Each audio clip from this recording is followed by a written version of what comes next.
Welcome to another episode of the Humanscape of Clarksville. Today I am very happy to welcome our guest, Sarah Fry, who is the director of the Montgomery County Archives here in Clarksville. So hi, Sarah. Hi. How are you? Thank you for accepting our invitation again. So we are, of course, going to talk about the county archive today. But before we do that, I would like to begin by getting to know you a little bit. So could you give us a brief description of your academic journey, maybe with an emphasis on when and how you developed an interest in history?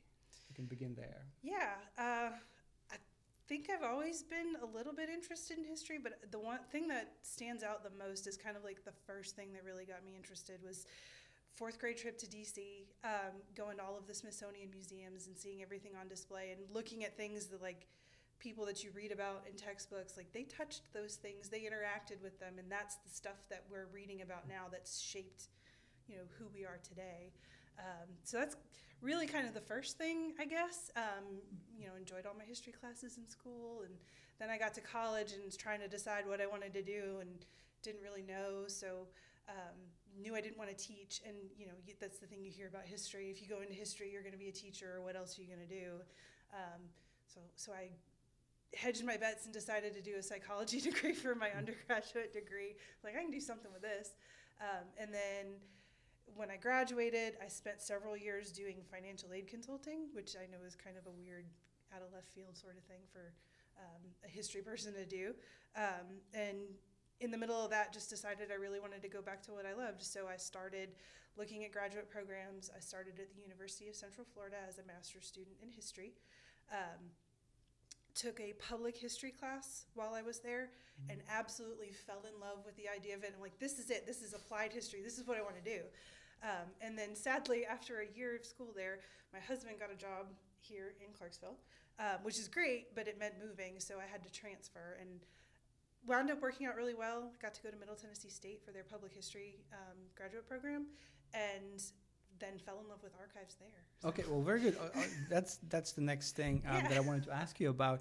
So how did that interest in history then lead to an interest in archives more specifically? I think you've given us a few pieces of that part of the story, but could you maybe elaborate a bit more? Yeah, I think because I transferred, I was kind of this weird hodgepodge degree program because I'd already taken some of the core classes, like I took historiography, and I think the classes I wound up transferring were history of technology, which is an incredibly interesting class, and a women's history course.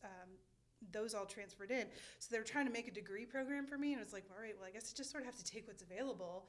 And one of those classes I took was a seminar in archives, and fell in love with that. Like it just clicked, like this is what I want to do.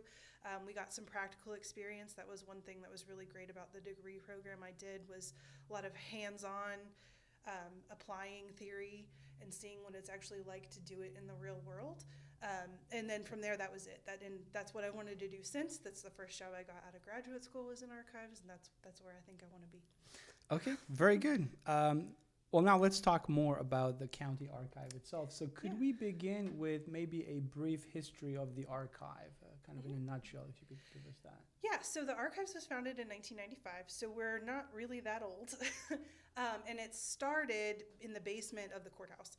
And other kind of moved around a little bit, but the buildings that were downtown, all the county offices that were there prior to the tornado, there wasn't much there. It was like 400 square feet of space.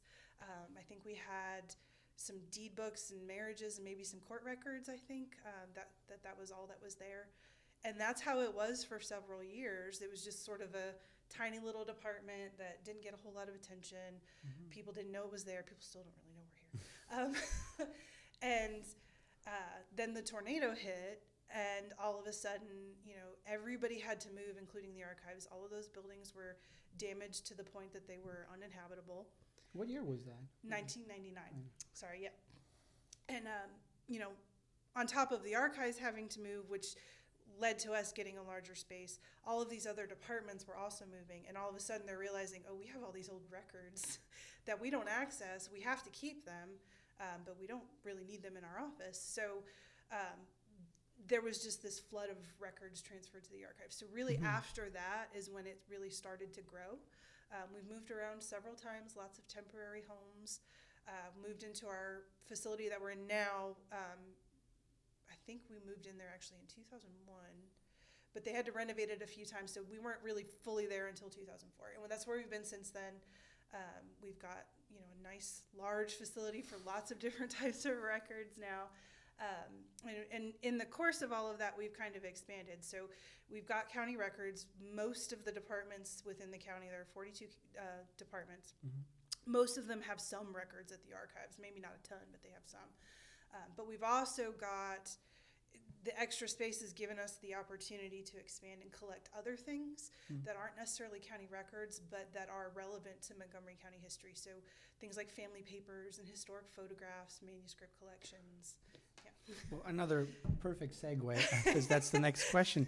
So I wanted to ask you about the specific collections that you have there. So is there one specific collection or maybe a set of archival documents that you find especially interesting and fascinating? So kind of whatever collection you're working on at the moment becomes your favorite collection until you've worked on it too long and then you never want to see it again. But we've got some really fantastic things in our collections. One of the things that I really enjoy looking through that might seem kind of dry are our county court records. Mostly our older chancery court records. You can start by doing some of the basic archival work, cleaning it, and then you find an hour later you've just been reading through these depositions of court cases from like the mid-1800s because they're fascinating, and you start getting a glimpse into what people's lives were like back then, and it starts clicking that so much of what we go through today, what you would consider, your concerns as a person now, were the same concerns then. It's just different circumstances. So I love getting lost in those records. But we've also got, like I said, lots of different special collections. One of the ones that I really enjoy looking through, it's the Hodgson family papers. And part of the reason why I enjoy that so much, it's got this wonderful collection of photographs. It's a wealthy family, and they're wealthy because they're taking these candid shots on glass plate negatives. So it's like turn-of-the-century photos when people typically are not taking these really candid, funny, goofy shots as a family, especially with children. And they've got tons of them, and they're on glass plate negatives, and so the medium is also really interesting. That one is one of the collections we've worked really hard to get that one online, so you can actually go and see those photos from home. Okay, very good. Also, I wanted to ask you about any new initiatives or projects that you might have at the archives right now. Yeah, we are partnering with Shanna Thornton. She is the Deputy County Historian. She came to me a few months ago with an idea for an oral history project focused on African American history, which is not something that we've ever done. An oral history project of that scale, and really our collections, one of the things that I've been wanting to do since I became the director is really work to diversify our collections and try and get more representation of different communities, because we are a diverse community and I want to make sure that everybody is represented in our collections. So she came to me with this idea, took it to the mayor's office. He's very supportive of it as well. And so we're working on getting that started. We're hoping to start interviews this summer. Okay, very good, very good. And a related question to that, could you also tell us a bit more about sort of the vision of the future of the archive? So in the next few years or decades, what is going to be the main emphasis and focus of the archive? So this is part of it, and trying to get more diverse representation within our collections. We have a lot of really influential families represented in our collections, which is great, and they're a part of the fabric of the community. But there's a lot more to it than that, and so we want to make sure that we're reaching out to those communities and making them feel a part of that representation. So that's part of it. We're also working really hard to get more of our stuff accessible online. That's one of the hallmarks of archives is accessibility. So we've been trying to get more things digitized, more things out there so people can see it and interact with it and find ways to use it. And primarily our researchers have focused on genealogy, which is wonderful, and that's a huge part of what we do. I'm trying to diversify that a little bit and get people who are interested in approaching history from a more broad, not perspective, but approach and like with broader goals in mind rather than something that's so central to like one person or family. Right. Okay. Well, good. Well, thank you again. And this is also, it's been a really interesting discussion, but this is all the time we have. Thank you again for taking the time to tell us more about this fascinating archive. And thank you all for listening to another episode of the Humanscape of Clarksville, which is produced by the Institute for the Public Humanities. Thanks for tuning in, and please don't miss the many episodes that will follow this one.